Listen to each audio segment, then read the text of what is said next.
মনের সম্পূর্ণ ভক্তি দিয়ে তৈরি করার পরও যদি কাজে না লাগে কীরকম লাগে কোন দেখি। নমস্কার, কেমন আছেন সবাই?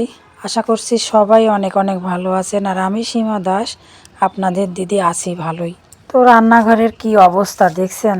মানে প্রতিদিন তো রান্নাঘরে লেপাপোছা করা হয় না, যেদিন ভিডিওটা করি সেই দিনই লেপাপোছা করি। তো আজকে ভাবতেছি লেপাপোছা করার পর আজ আর আলপনাটা দেব না। তো আজকে অনেকটাই ফাটা কমেও গেছে। ওই দিন ছিল বৃহস্পতিবার, সরস্বতী পূজার আগের দিন। তো সরস্বতী পূজার জন্য ভাবলাম নারিকেলের নাড়ু এখানেই বানাই। আমার নতুন রান্নাঘর, চুলা টুলাও ভালো আছে, এখানেই কয়েকটা নাড়ু বানাই নেই। বড় ছোট তো কোনো ব্যাপার না, নাড়ু হলেই হলো, কী কন। সেই জন্যে আমি এই যে হুটেপাটা করে রান্নাঘরটা লেপে নিচ্ছি। সম্পূর্ণ জায়গা লেপার পর আমি চুলার ভিতর লেপবো, কারণ কি জানেন, নুড়ি কালো হয়ে যায়, কারণ চুলার মধ্যে কালি থাকে। সম্পূর্ণ লেপার পর চুলাটা লেপলে আর সারা ঘর কালো হয় না। এই যে আমার লেপা পোছা শেষ, আমি চান ধান করে পূজা সারিয়ে আমি এই যে নাড়ু বানাতে চলে আইছিলাম। আমার লক্ষ্মী পূজা করা শেষ, কিন্তু পাঁচালিটা পড়া হয়েছিল না। তা দেখলাম নাড়ু টাড়ু বানাই তো নেই আগে, না হলে সন্ধ্যার সময় পাঁচালিটা পরবো নে।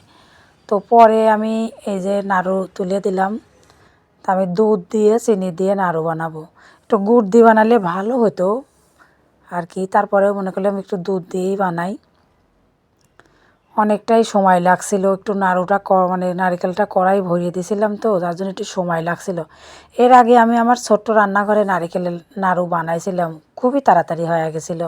আর এখানে একটু বেশি তো, যার জন্য একটু দেরিও লাগছে। নাড়ুগুলো কিন্তু অনেক সুন্দর হয়েছিল, কিন্তু ভাগ্যের কি ব্যাপার জানেন, আমি কিন্তু এই নাড়ু পূজায় লাগাতে পারিনি। তো আমার মোট 10টা নাড়ু হয়েছিল, যাতে আমার পূজাটাও হয়ে যায়।